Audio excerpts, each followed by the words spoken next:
बिस्मिल्लाहिर्रहमानिर्रहीम। अस्सलाम वालेकुम दोस्तों, एक नई वीडियो के साथ हाजिर हैं। चले अपनी वीडियो स्टार्ट करते हैं। आज सबसे पहले हम बात करेंगे म्यांमार एयरफोर्स के ऊपर। म्यांमार एयरफोर्स जो है, जैसा कि आपको पता है कि वो इस वक्त GF-17 थंडर जहाज भी इस्तेमाल कर रही है। ये जहाज उसने रिसेंटली चाइना से हासिल किए हैं, बने पाकिस्तान के अंदर हैं, लेकिन बेसिकली ये मुआहदा जो था ये चाइना और म्यांमार गवर्नमेंट के दरमियान हुआ था। अगर हम म्यांमार एयरफोर्स के ऊपर थोड़ी सी नज़र दौड़ाएं तो हमें ये नजर आता है कि इस वक्त उसका सबसे ज्यादा जो इस्तेमाल होने वाला जहाज है वो है MiG-29। 31 की तादाद में MiG-29 जो है वो म्यांमार एयरफोर्स के पास इस्तेमाल हो रहे हैं। उसके बाद म्यांमार एयरफोर्स के पास चाइना के बने हुए A5 जहाज है, वो 21 की तादाद में है। F7 जो है वो 21 की तादाद में है। F7 जैसा कि आपको पता है कि ये MiG-21 की लाइसेंस बिल्ड कॉपी है चाइना के अंदर। उसके बाद A5 जहाज जो है ये पाकिस्तान एयरफोर्स ने भी इस्तेमाल किए हुए हैं। म्यांमार एयरफोर्स के अंदर GF-17 थंडर की तादाद तकरीबन 16 के करीब है। मजे की बात यह है कि म्यांमार एयरफोर्स ने रशिया को 6 Su-30 फाइटर्स का भी ऑर्डर दे रखा है, लेकिन जैसा कि आपको पता है कि इस वक्त म्यांमार के अंदर एक फौजी कू हो चुका हुआ है, वहाँ पे एक फौजी हुकूमत आ चुकी भी है,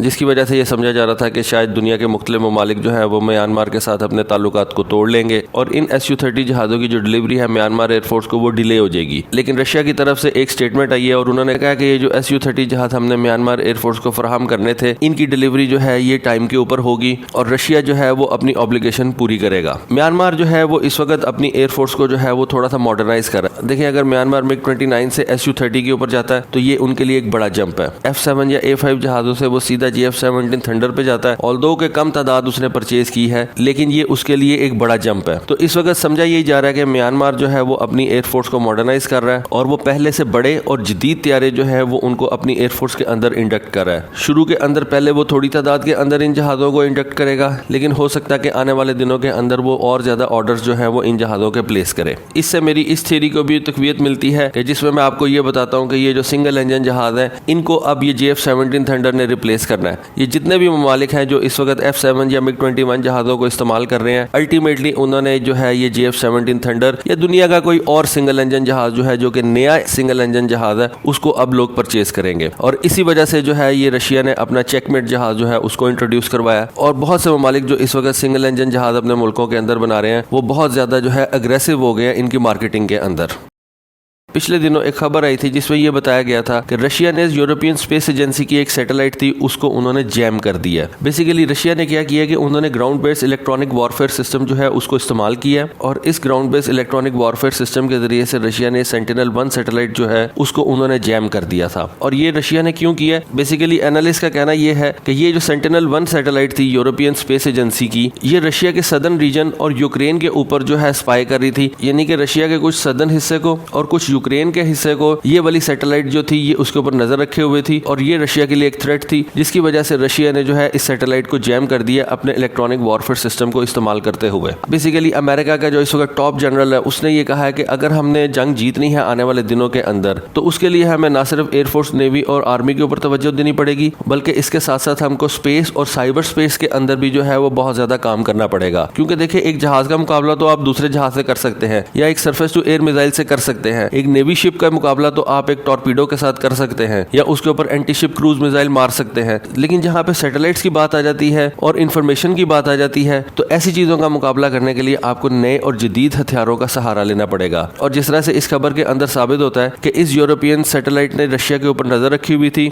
रशिया ने अपने ground based electronic warfare system को इस्तेमाल करते हुए इस सैटेलाइट को जैम कर दिया। अब कुछ लोग ये कह रहे हैं कि रशिया ने इससे कोई जैमिंग नहीं की, बेसिकली उन्होंने एक नया इलेक्ट्रॉनिक वॉरफेयर सिस्टम जो है उसको इस्तेमाल किया, उसको वो देख रहे थे, उसको टेस्ट कर रहे थे, जिसकी वजह से ये जो सैटेलाइट थी ये जैम हो गई। लेकिन जो भी था रिजल्ट तो यही आया कि ये जो सैटेलाइट थी इसको उन्होंने अपने इलेक्ट्रॉनिक वॉरफेयर सिस्टम के जरिए से जैम कर दिया। तो आने वाले दिनों के अंदर आप इस तरह की बहुत सी खबरें देखेंगे, इस तरह के बहुत से जो है वो वेपन सिस्टम के बारे में बात करेंगे कि ये जो सैटेलाइट्स वगैरह जो है इनकी वर्किंग को ये इस तरह के इलेक्ट्रॉनिक वॉरफेयर सिस्टम्स जैम कर देंगे, या कुछ इस तरह के वेपन सामने आएंगे जो कि सीधा सीधा इन सैटेलाइट्स को जो है वो नुकसान पहुंचाएं और इनकी वर्किंग को जो है वो स्टॉप कर दें। और इस इलेक्ट्रॉनिक वॉरफेयर को समझने के लिए आपके पास मुख्तलिफ स्पेक्ट्रम्स का नॉलेज होना चाहिए। तो जैसा कि मैं आपको पहले भी समझाता आ रहा हूँ कि आने वाले दिनों के अंदर जो जंग है वो बहुत ज़्यादा चेंज हो जाएगी और उसके अंदर जो हथियार है वो भी बहुत ज़्यादा बदल जाएंगे।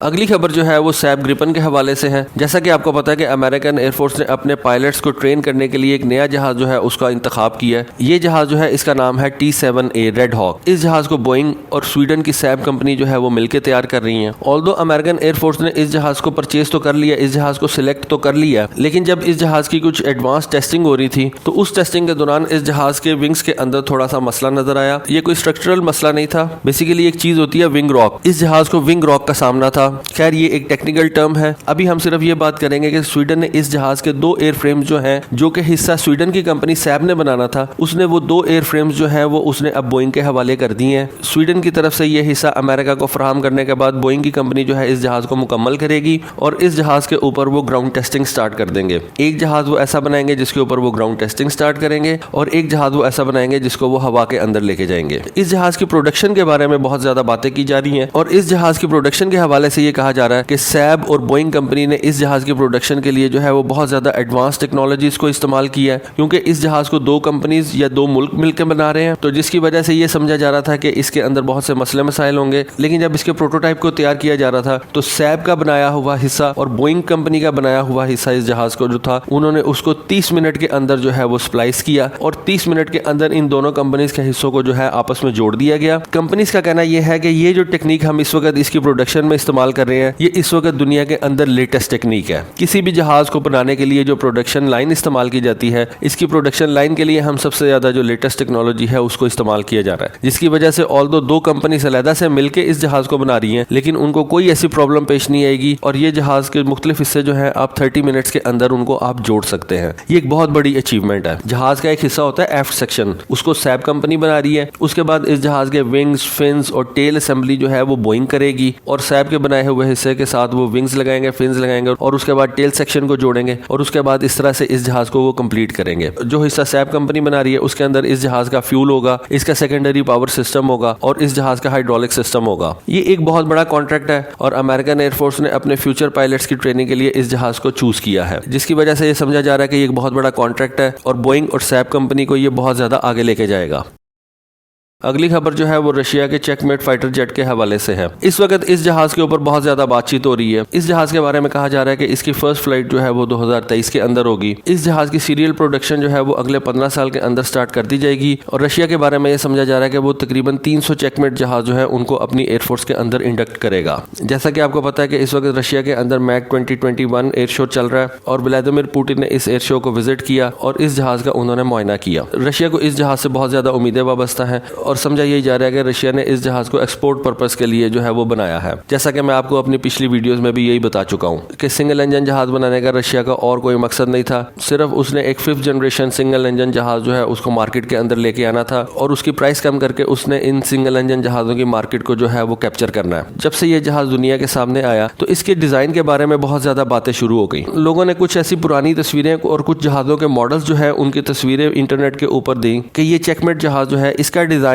नॉर्थरोप ग्रमन ने एक जहाज बनाया था उसके डिजाइन से मिलता जुलता डिजाइन है। जैसा कि आपको पता है कि अमेरिका के अंदर एक ATF कंपटीशन हुआ था, जिस कंपटीशन के अंदर एक जहाज था YF-22 और एक जहाज था YF-23। YF-22 जहाज जो था वो लॉकहीड मार्टिन ने बनाया था और YF-23 जहाज जो था वो नॉर्थरोप ग्रमन ने बनाया था। इस कंपटीशन के ऊपर मैं आपको एक पूरी तफसील से सीरीज करके दे चुका हूँ। ये जो YF-23 जहाज था ये बेसिकली ट्विन इंजन जहाज था और इस YF-23 जहाज को बनाने से पहले नॉर्थरोप ग्रमन ने एक सिंगल इंजन जहाज भी बनाया था, जिसका डिजाइन जो है इस चेकमेट जहाज के डिजाइन से बहुत ज्यादा मिलता जुलता है। बल्कि अगर आप थोड़ा सा इसको गौर से देखें तो आपको ऑलमोस्ट सेम डिजाइन नजर आएगा। चेकमेट के विंग का डिजाइन भी जो है वो भी डायमंड शेप वाला है। नॉर्थरोप ग्रमन ने जो जहाज बनाया था उसका नाम था MRA-54E। उसके विंग का डिजाइन भी बिल्कुल डायमंड डिजाइन इसी तरह का था। उस जहाज की इनटेक भी जो थी वो कॉकपिट के नीचे थी। इस जहाज की एयर इनटेक जो है वो भी बिल्कुल कॉकपिट के नीचे उसी तरह से है। इन दोनों जहाजों के अंदर एक और सिमिलैरिटी भी है कि इन दोनों जहाजों के अंदर वर्टिकल टेल तो मौजूद है, लेकिन इन दोनों जहाजों के अंदर कोई हॉरिजॉन्टल टेल नहीं है। तो ये भी एक सिमिलैरिटी इन दोनों जहाजों के अंदर है। तो अगर आप गौर से देखें तो आपको ये जो चेकमेट जहाज है ये बिल्कुल नॉर्थरोप ग्रमन का MRA-54E जैसा लगेगा। ऑल्दो थोड़ा सा डिफरेंस जरूर है, लेकिन डिजाइन कॉन्सेप्ट जो है वो सेम नॉर्थरोप ग्रमन के जहाज जैसा ही है। तो ये जहाजों के डिजाइन सेम हो जाना कोई इतनी बड़ी बात नहीं होती। कुछ इंडियंस जो है वो बहुत ज्यादा इस बात को कहते हैं कि ये जो JF-17 थंडर है ये MiG-33 की कॉपी है। तो अगर भाई MiG-33 की भी कॉपी है तो उससे क्या फर्क पड़ जाता है? आप बेसिकली एक चीज को देखते हो कि जहाज परफॉर्म कैसा करता है। अगर इस तरह से देखा जाए तो ये जो SU-35 है तो ये भी तो SU-27 की कॉपी है। आपका SU-30 जो है वो भी SU-27 की कॉपी है। एयर फ्रेम बिल्कुल SU-27 जैसा है, उसके अंदर के नाट्स लगा दिए गए हैं और इक्विपमेंट की थोड़ी सी चेंज कर दी गई है और उसको एक नया नाम दे दिया गया है SU-30 का। तो ये किसी भी नए जहाज का डिजाइन अगर पुराने किसी जहाज से मिलता जुलता हो तो उससे ये नहीं फर्क पड़ता कि जहाज जो है वो बहुत पुराना है और जहाज जो है वो बिल्कुल बेकार है। असल चीज ये होती है कि आपने जहाज के अंदर किस तरह का इक्विपमेंट लगाया, आपने उसको किस तरह से डेवलप किया और आप उस जहाज को किस तरह से आगे लेके चलेंगे। अब ये जो नॉर्थरॉप ग्रमन वाला जहाज है ये 90s के अंदर उसने डिजाइन किया था, ये उन्होंने बनाया नहीं था।